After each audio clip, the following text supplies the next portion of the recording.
There's an Adventist physician in St. Helena, California. Her name is Dr. Arlene Taylor. If you want to write that name down in the back of your bulletin, take a look at her website.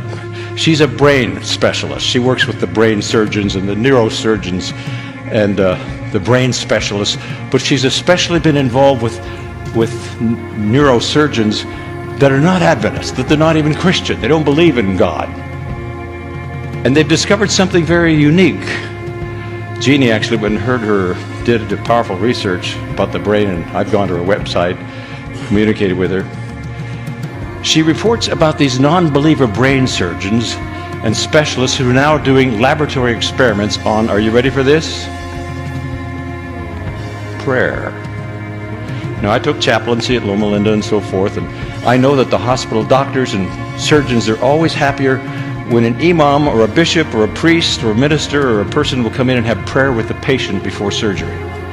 They couldn't understand it, they don't understand it, but they know that prayer makes things go better for the patient and the family.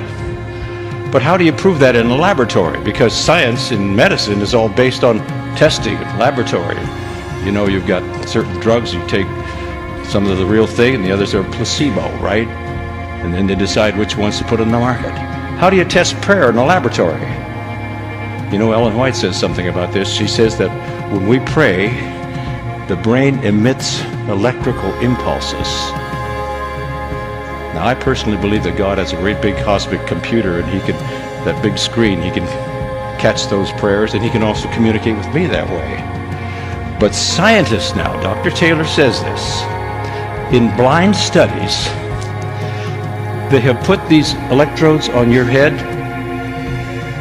so that when you pray for someone who's in intensive care in the Orlando hospital, maybe they're even semi-conscious, they don't even know. They don't know about this and you don't know. But when you pray a prayer for anyone, the instant you pray, something happens in the brain of that person you're praying for. That's scientific evidence now that they don't even want to go there because they don't understand this. It's something spooky. It's something mysterious. But there's power in prayer. And we're not praying anymore.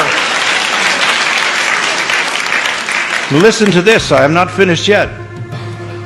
Dr. Taylor has also discovered something else very significant.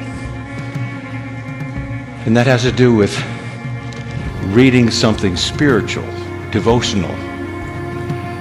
These brain specialists, and again, they're not Christian, they have no orientation with biblical, and they don't understand this.